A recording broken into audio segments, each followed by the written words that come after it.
Hey! Coucou! Salut, comment vas-tu? Je suis heureuse là de te retrouver là dans la nature avec ces belles couleurs automnales. Hein, les feuilles deviennent orangées. J'adore, j'adore. Tu vois derrière, hein, il y a un peu de vent, mais ça va. Ça va et puis il fait un peu légèrement froid. Je crois on a 16 degrés, hein, donc il faut quand même avoir une veste, hein. On a un peu de soleil, mais pas tant que ça. Et du vent, comme tu peux l'entendre, hein, il y a du vent derrière nous. Ah, je suis toujours contente quand je me mets là à pouvoir échanger un petit moment avec toi. Ah oui, hier, je suis vraiment désolée. Comme je suis venue un peu tard, il commençait à faire nuit et du coup, je craignais que les agents de la mairie là, qui surveillent le parc puissent fermer, donc j'ai préféré abréger.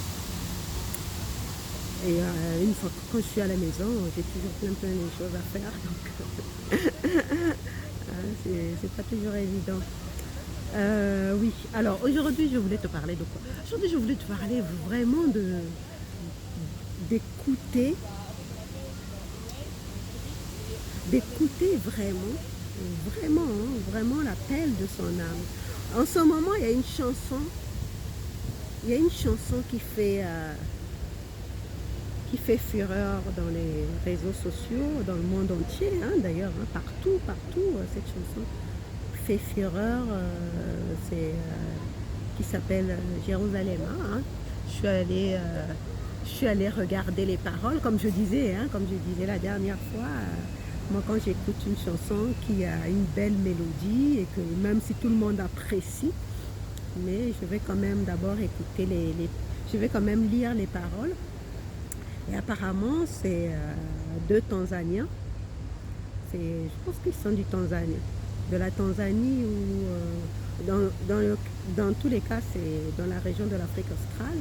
Donc, je pense que c'est chanté en Swahili, hein. Il me semble que la chanson est en Swahili. Et donc, je suis allée regarder les paroles. Waouh! Ça tombe vraiment dans le sens de ce qui se passe, en ce moment, de cette prise de conscience, hein. Les paroles parlent du fait que nous ne sommes pas de ce monde, c'est pas notre monde ici. Nous sommes juste des pèlerins. Nous sommes en train de traverser. Donc dans la chanson, il dit Jérusalem, sors-moi d'ici, protège-moi. Bon, Jérusalem, on s'entend que Jérusalem dont on parle, hein, dont les chrétiens parlent, dont les croyants parlent, ce n'est pas le lieu physique, le lieu géographique en Israël, hein. Jérusalem, dont les chrétiens parlent, c'est métaphorique. C'est cet endroit, c'est ce lieu, cette terre paradisiaque, hein, qu'ils imaginent dans leur croyance, qui est la terre promise. Mais quand on étudie la métaphysique et les lois de l'univers, on sait bien que le royaume céleste dont il s'agit, c'est un état d'esprit, hein. C'est un état d'esprit, ce n'est pas un lieu physique, ce n'est pas un lieu matériel, hein. Donc, s'il faut transposer Jérusalem, dont ces personnes, ces deux artistes parlent dans la chanson, bah, c'est cet état, cet état, cet état d'esprit, de paix incommensurable, d'amour inconditionnel, de joie immense de vivre, hein. Je me suis amusée à aller un peu regarder leur interview et la femme, la voix, hein, celle qui est la voix principale de la chanson, elle disait que ça lui est venu comme ça lui a été inspiré comme ça. Elle a eu envie d'accompagner le master Taedje, là. Et voilà, elles se sentent vraiment bénies. Elles se sentent vraiment bénies d'avoir été inspirées par de telles paroles. Parce que c'est vraiment ça. Les paroles de cette chanson tombent dans l'air du temps. Parce que on est en train de nous appeler à l'éveil de conscience, à comprendre que nous ne sommes pas de ce monde. Nous ne sommes pas de ce monde. Nous sommes des êtres qui viennent de notre monde. Nous venons faire une expérience ici pour assurer l'expansion de l'univers, parce que l'univers est en éternelle expansion. Et comme ce qu'on appelle Dieu, la vie, l'univers, n'est pas matériel. Donc, chacun de nous, l'univers, la conscience, comme on le dit en science, en métaphysique, la conscience, par ces extensions que nous sommes, a voulu se matérialiser pour faire l'expérience de la matière et assurer son expansion. C'est ça. Donc, nous ne sommes pas venus ici pour nous enterrer, ici pour rester prisonniers de ce monde. Et cette chanson, vraiment, c'est encore un signe. C'est encore un signe de l'univers qui nous appelle à nous rappeler notre origine divine, littéralement notre origine divine. Et j'en reviens toujours aux enseignements de Gregg Braden, qui de plus en plus, par ses travaux et par ses recherches, montre que, bon, on n'a pas encore totalement toutes les réponses, c'est vrai, mais que cet univers n'est pas ce que l'on croit. Il y a une théorie selon laquelle c'est un monde virtuel. Hein? Si tu veux tout savoir, c'est cet univers, c'est un monde, c'est comme quand tu joues aux Sims. Hein? Quand tu joues aux Sims, c'est que tu inventes des personnages et tout ça. Apparemment, c'est ce que nous sommes. Et il partait tu vois, comme je disais la dernière fois, Hollywood nous donne toujours un clin d'œil. On nous a présenté le film Matrix, et quelques temps après, c'était Avatar, et après, on a eu Inception. Hein? Inception. Je ne sais pas si tu as regardé avec Leonardo DiCaprio. Moi, ce film avait résonné en moi, parce que j'ai toujours eu l'impression qu'on rêve, qu'on est dans des rêves, on rentre dans d'autres rêves, on s'enfonce encore loin du terrier, très très loin dans le terrier, comme Alice au pays des merveilles. Donc, quand on commence à prendre conscience qu'il faut qu'on reparte à la source, mais c'est pas toujours évident, parce que ça nous fait peur. On s'est tellement éloigné de la source que ça nous fait peur. Mais il y en a certains qui comprennent qu'on n'est pas, et qui éveillent les autres. Et ces deux artistes-là, ils font partie des éveilleurs. Peut-être qu'ils ne s'en rendent pas compte, peut-être qu'ils ne le font pas sciemment dans le sens d'éveiller les consciences, mais leur chanson, c'est ce qu'elle dit réellement. Nous ne sommes pas de ce monde, repartons dans notre royaume, repartons. Et qu'est-ce qui se passe dans le système? Et ça me rappelle un cours en miracle, le livre de métaphysique, un cours en miracle. C'est qu'à un moment donné, nous allons tous prendre conscience. Nous allons prendre conscience que ce n'est pas notre monde. Nous ne sommes pas ici, ce n'est pas une réalité. Ce monde est un simulacre du monde réel. Et que fait l'ego?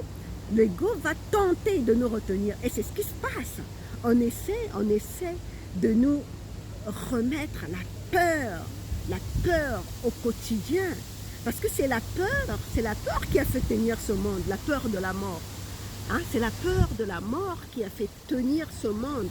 Peur du lendemain, peur de l'avenir, Et comme on nous a maintenus pendant des millénaires, avec cette peur de la mort, on est resté prisonnier.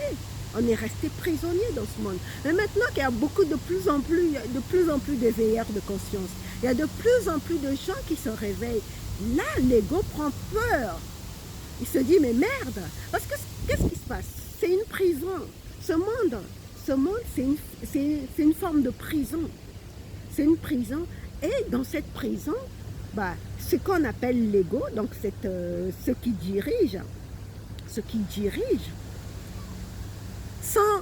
on fait de sorte que la prison soit agréable, que la plupart des prisonniers que nous sommes, qui sommes dans cette prison-là, nous puissions apprécier, trouver cette prison agréable. Donc on a créé tout ce qu'on a créé. Je ne dis pas que c'est mauvais, hein, qu'on puisse trouver cette prison agréable. Mais il se trouve que malgré tous ces gadgets qu'on s'est créés, il y a toujours ce vide qui est en nous, il y a toujours ce mal-être.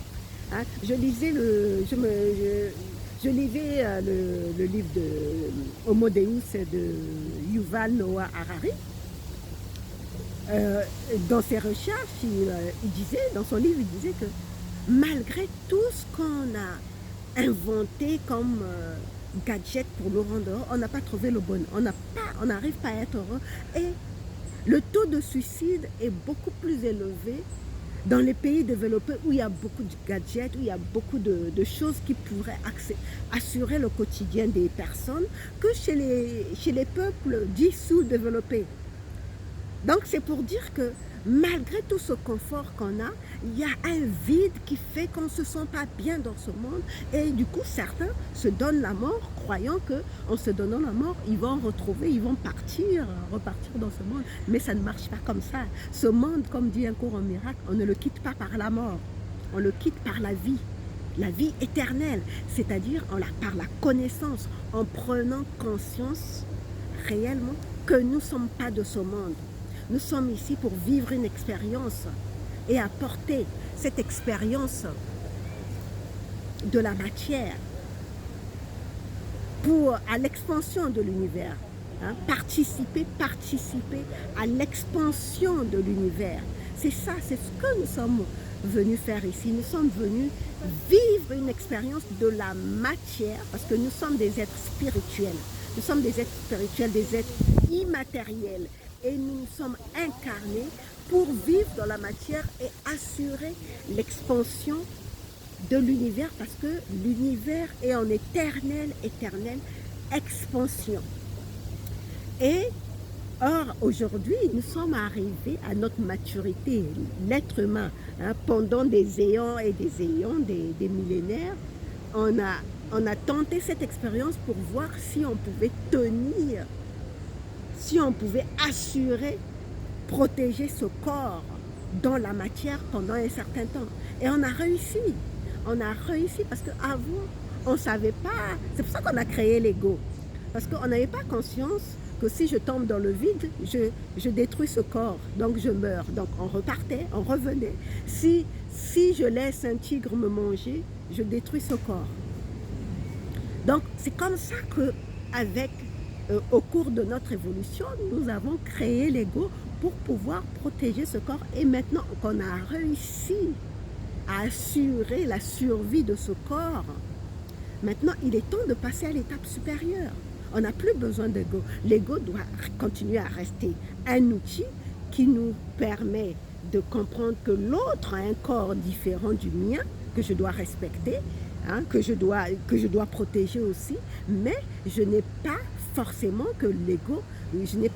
besoin de la peur pour continuer à vivre dans ce monde, pour continuer à faire l'expérience de la matière. Je n'ai plus besoin de la peur pour faire l'expérience, pour assurer la survie de ce corps. Tu comprends? C'est ce que les dirigeants avec leur ego sont en train de tenter de faire.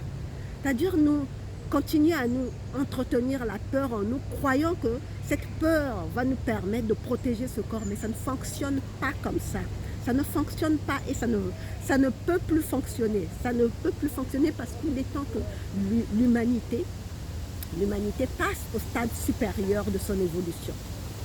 Donc, avec cette chanson-là, avec cette chanson Jérusalem-là, bah, je me dis c'est extraordinaire. Ça, c'est pour moi, bon, ça c'est mon point de vue, hein, c'est un autre signe